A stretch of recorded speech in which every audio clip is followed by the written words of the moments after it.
Sois ce que tu es. Les enseignements de Sri Ramana Maharshi.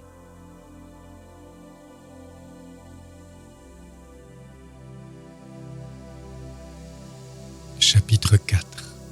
Auto-investigation. Théorie.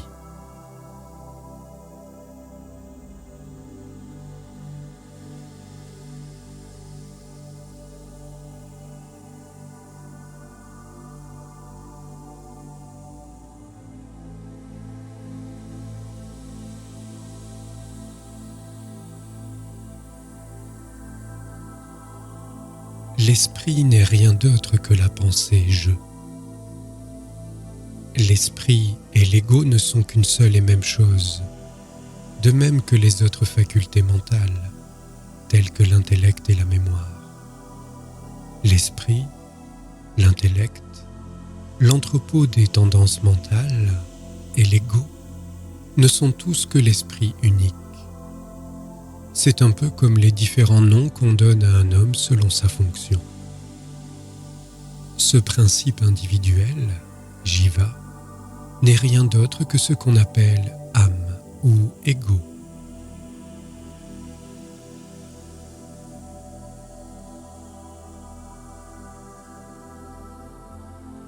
Parce qu'elle organise les pensées selon sa propre hiérarchie de valeurs, la pensée « je » est d'une importance capitale. La notion ou le concept de personnalité est la cause et le support de toutes les autres pensées, puisque ces dernières ne prennent vie que comme la pensée de quelqu'un et non comme quelque chose qui existe indépendamment de l'ego.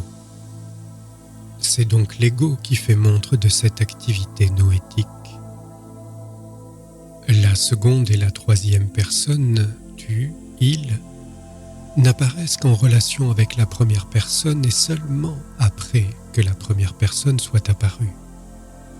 Les trois personnes paraissant surgir et disparaître ensemble. Remontez donc à la source première du jeu ou de la personnalité et vous découvrirez la nature de l'esprit, c'est-à-dire sa cause ultime, ou l'essence dont il est la manifestation. D'où jaillit ce jeu? Recherchez-le à l'intérieur. À ce moment-là, il se dissipe. C'est cela la recherche de la sagesse. Au fur et à mesure que l'esprit examine sa propre nature, l'évidence se fait jour que cet esprit n'a aucune réalité. Cette voie directe est ouverte à tous. L'esprit n'est rien d'autre que l'ensemble des pensées. De toutes ces pensées, la pensée « je » en est la racine. Elle est, à elle seule, l'esprit. La naissance de la pensée « je » est notre propre naissance, sa mort est la mort de la personne. Tout de suite après l'apparition de la pensée « je », surgit la fausse identification avec le corps. Débarrassez-vous donc de la pensée « je ». Aussi longtemps que le « je » est en vie, les ennuis sont là. Quand le « je » n'existe plus, les ennuis s'évanouissent. Quand vous vous appliquez à la pensée « je », si d'autres pensées surgissent et viennent vous déranger, voyez à qui appartiennent ces pensées parasites. Elles vont alors s'évanouir. Elles ont leur racine dans la simple pensée « je ». Tenez-vous-y et elles vont disparaître. Vous pouvez vous demander comment une investigation entreprise par l'ego peut-elle mettre à jour sa propre irréalité. Sachez que l'existence phénoménale de l'ego est transcendée quand vous plongez dans la source d'où provient la pensée « je ».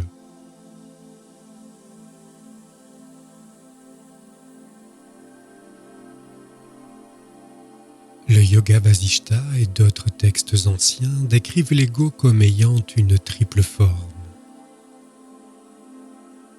L'ego y est décrit comme ayant 3 corps, physique, subtil et causal, mais ceci uniquement à l'effet d'en faire une présentation analytique. Si la méthode d'investigation devait dépendre de la forme de l'ego, vous pouvez être sûr qu'aucune enquête ne serait possible tant les formes que l'ego peut assumer sont légion. Pour les besoins de cette auto-investigation, continuez donc en considérant que l'ego n'a qu'une seule forme, à savoir aham vritti, c'est-à-dire l'activité mentale liée à la croyance à son individualité. L'auto-investigation en suivant la piste du aham vritti ressemble au chien qui retrouve la trace de son maître à l'odeur. Le maître peut se trouver en quelque endroit éloigné et inconnu. Cela n'empêche pas le chien de remonter jusqu'à lui.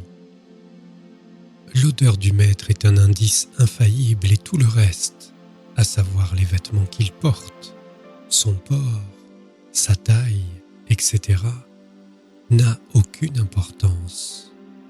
À la recherche de son maître, le chien ne se laisse pas distraire de cette odeur et finit par le retrouver.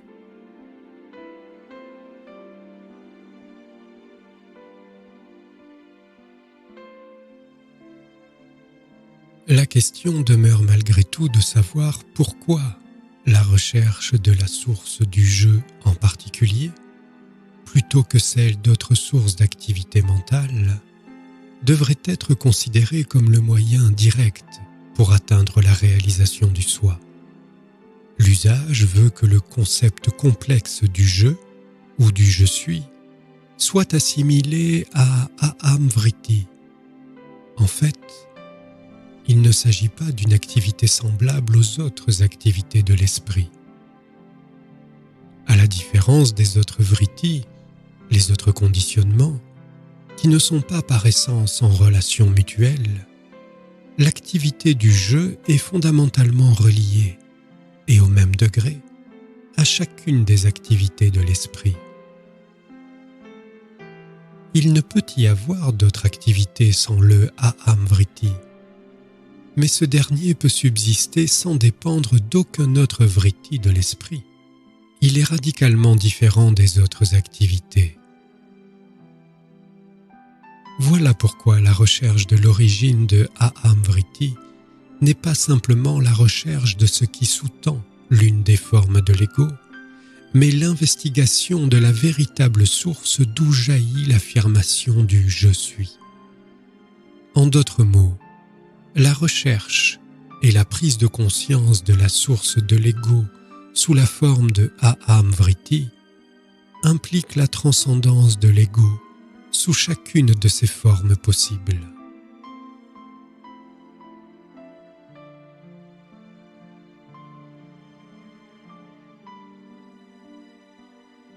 Si nous admettons que l'activité du jeu comprenne essentiellement toutes les formes de l'ego, pourquoi faut-il choisir uniquement cette activité comme la seule méthode d'auto-investigation ?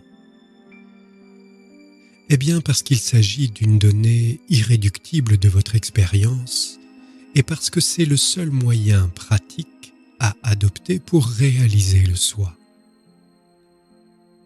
On dit que l'ego a un corps causal, l'état du jeu pendant le sommeil.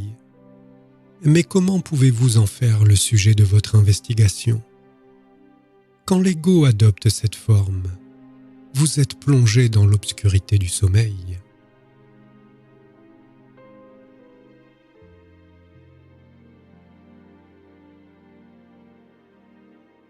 D'un point de vue fonctionnel, l'ego possède une caractéristique et une seule. Il fonctionne comme un nœud entre le soi, qui est pure conscience, et le corps physique, qui est inerte et insensible. C'est pourquoi l'ego est appelé Shijjada Granthi, le nœud entre la conscience et le corps inerte. Dans cette recherche de la source de l'activité du jeu, vous prenez en compte l'aspect essentiel, la conscience de l'ego. Pour cette raison, l'investigation doit vous conduire à la réalisation de la pure conscience du soi. Vous devez faire la distinction entre le je pur par lui-même et la pensée je. Cette dernière n'est qu'une pensée. C'est elle qui voit sujet et objet, qui dort, se réveille, mange et boit, meurt et renaît. Mais le pur je et le pur être, existence éternelle, libre d'ignorance, libre de pensée illusion. Si vous demeurez le je, votre être seul, sans pensée, la pensée je disparaîtra et l'illusion se dissipera pour toujours. Dans une séance de cinéma, vous ne pouvez voir les images que sous un éclairage très atténué ou dans l'obscurité. Mais quand toutes les lumières sont allumées, les images disparaissent. De même, sous le feu du projecteur de l'Atman suprême, tous les objets disparaissent. Et ne croyez pas que c'est un état transcendantal, car qu'est-ce qui est transcendé et par qui? Vous seul existez.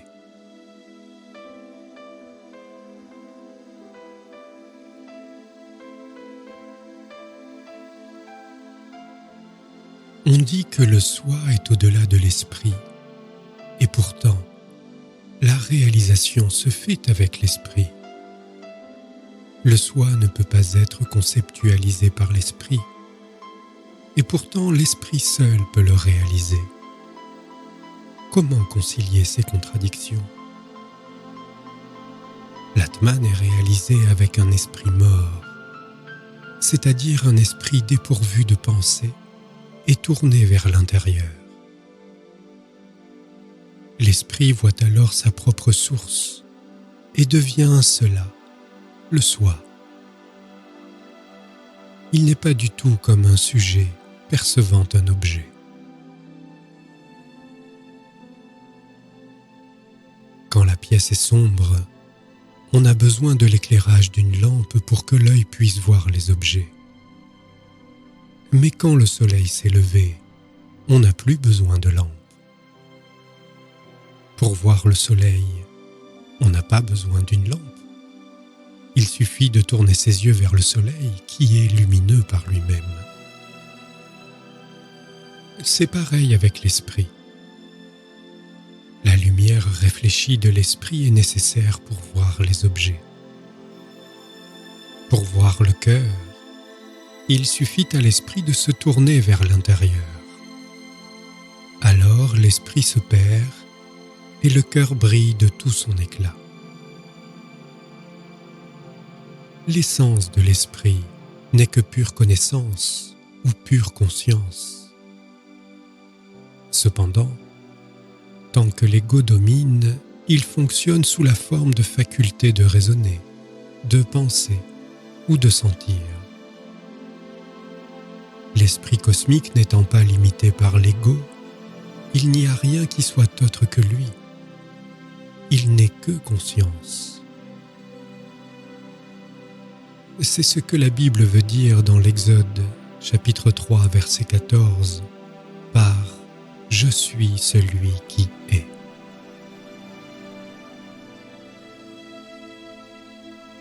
Quand l'esprit meurt au sein de la conscience suprême de son propre soi, sachez que toutes les facultés, à commencer par celle d'aimer ceci ou cela, de faire, de connaître, etc., s'effacent entièrement parce qu'elles ne sont rien de plus qu'un effet d'imagination apparaissant au sein de la forme de conscience appropriée. L'esprit grossier qui fonctionne sur le mode de la pensée et de l'oubli est à lui seul le samsara, c'est-à-dire le cycle de la naissance et de la mort. Le véritable jeu dans lequel les activités de pensée et d'oubli se sont effacées est à lui seul pure libération. Il est dépourvu de pramada, l'oubli du soi, qui est la cause de la naissance et de la mort.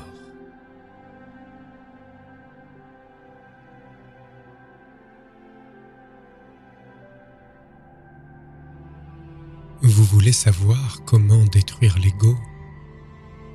Saisissez-le d'abord. Ensuite, vous demanderez comment le détruire.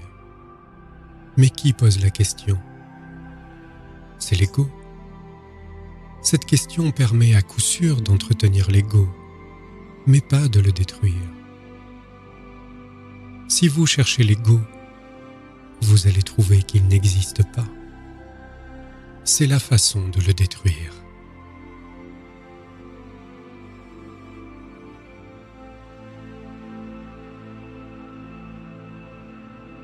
Ce qui rend la réalisation possible, c'est l'existence d'un soi absolu, d'où provient une étincelle comme à partir d'un feu. L'étincelle, c'est l'ego, qui, dans le cas d'un homme ignorant, s'identifie avec un objet à l'instant même où il apparaît. Il ne peut pas faire autrement que s'associer avec les objets. Cette association est non-connaissance, et sa destruction est l'objet de nos efforts. Mais, si la tendance à l'objectivation est détruite, l'ego reste pur et se fond dans sa source. La fausse identification avec le corps est la notion que je suis le corps, Dehatma Buddhi. Il faut se débarrasser de cette notion avant d'espérer obtenir de bons résultats. Le « je » est éprouvé dans sa pureté, dans l'intervalle entre deux états ou entre deux pensées. L'ego est comme une chenille qui ne lâche sa prise qu'après en avoir saisi une autre. Pour trouver sa véritable nature, il faut qu'il soit hors de tout contact avec des objets ou des pensées. Cet ego fantomatique qui est dépourvu de forme naît de la saisie d'une forme. En saisissant une forme, il s'installe dans la durée. Se nourrissant des formes, il se développe davantage. Abandonnant une forme, il en prend une autre. Mais dès qu'il est recherché, il prend la fuite. Ce n'est que s'il y a une première personne, un ego, sous la forme « je suis le corps », qu'il y aura une deuxième et une troisième personne. Si en examinant minutieusement l'authenticité de la première personne, cette première personne est détruite, les deuxième et troisième personnes cesseront par là même d'exister et notre nature propre brillera alors de tout son éclat, comme quelque chose d'unique. C'est cela, l'état du soi. La pensée « je suis ce corps de chair et de sang » est le fil sur lequel sont enfilées les différentes pensées. Si nous nous tournons vers l'intérieur et examinons où est ce « je », toutes les pensées, y compris la pensée « je », s'achèvent et la connaissance du soi va briller spontanément.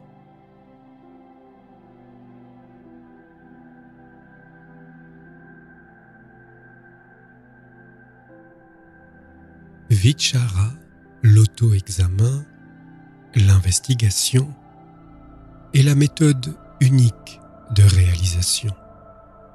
Pour procéder à cette investigation, on doit accepter l'existence de son soi. Je suis est la réalisation. Pour suivre ce fil directeur jusqu'à la réalisation, c'est Vichara. Vichara et réalisation sont une seule et même chose.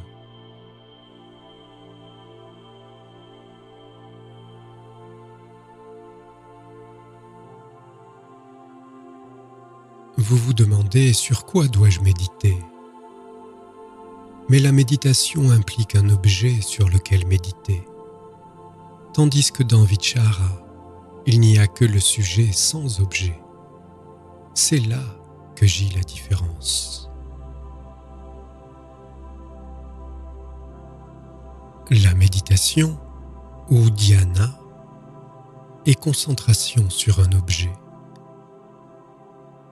Sa tâche est de tenir à distance les pensées, à l'exception d'une seule qui, à son tour, doit disparaître avant la réalisation. Mais la réalisation n'est rien de nouveau qu'il faille acquérir. Elle est déjà là, mais obscurcie par l'écran des pensées. Tous nos efforts ont pour but de supprimer cet écran, de façon à ce que la réalisation se révèle. Si on conseille à des chercheurs de méditer, beaucoup vont s'en aller satisfaits de cette recommandation. Mais l'un d'entre eux va faire demi-tour et demander « Qui suis-je pour méditer sur un objet ?» À celui-là, il faut dire de trouver le soi. C'est la finalité. C'est Vichara.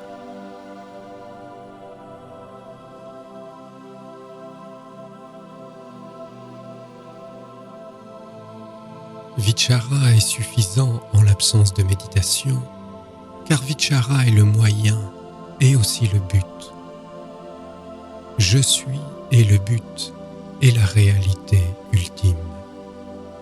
S'y tenir avec effort, cela est Vichara. Quand cela devient spontané et naturel, c'est la réalisation. En négligeant Vichara, la plus efficace des sadhanas, on ne trouvera pas d'autres moyens satisfaisants pour réduire le mental. Si on le fait décroître par d'autres moyens, il fera comme s'il s'était effondré, mais ressurgira un peu plus tard.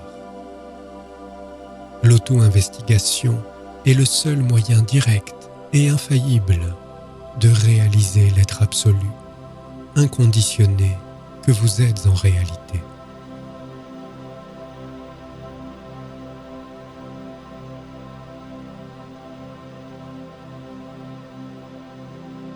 La technique de l'auto-investigation est considérée comme le moyen direct pour atteindre la connaissance, parce que toute sadhana, à part celle d'Atma Vichara, l'auto-investigation, implique le maintien de l'esprit comme agent de la sadhana qui, sans lui, ne peut être mené à bien. L'ego peut bien prendre des formes variées et de plus en plus subtiles aux différents stades de notre pratique, mais lui-même n'est jamais détruit.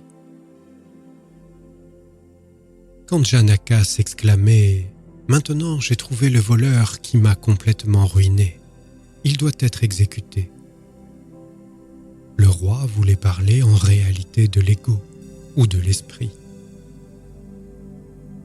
Alors vous pouvez penser que le voleur peut aussi bien être arrêté par les autres sadhanas. Mais essayer de détruire l'ego ou l'esprit au moyen de sadhanas autres qu'Atma Vichara, c'est exactement comme un voleur qui prétendrait être policier pour arrêter le voleur qu'il est lui-même. Atma Vichara seul peut nous révéler cette vérité que ni l'ego ni l'esprit n'ont d'existence propre et nous permettre de réaliser l'être pur, indifférencié du soi ou de l'absolu. Quand on a réalisé le soi, il ne reste plus rien à connaître, puisqu'il est la béatitude parfaite, la totalité.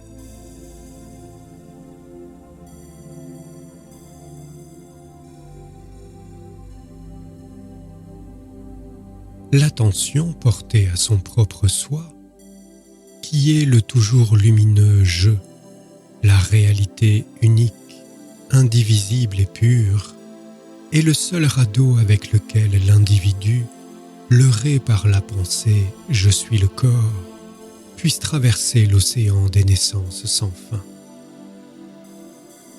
C'est pour cette raison que la méthode de l'auto-investigation est le moyen le plus direct pour atteindre la réalisation. La réalité est simplement la perte de l'ego. Détruisez l'ego en recherchant son identité. L'ego, n'étant pas une entité, va automatiquement disparaître et la réalité va resplendir d'elle-même. Ceci est la méthode directe. Toutes les autres méthodes sont bâties autour du maintien de l'ego. Toutes ces voies donnent naissance à quantité de doutes pour finalement trouver une solution à la question éternelle « Qui suis-je » Mais dans l'auto-examen, la question finale est la seule et elle est posée depuis le début. Aucune sadhana n'est nécessaire pour s'engager dans cette quête. Il n'y a pas de plus grand mystère que celui-ci. Nous sommes la réalité et pourtant nous voulons parvenir à la réalité.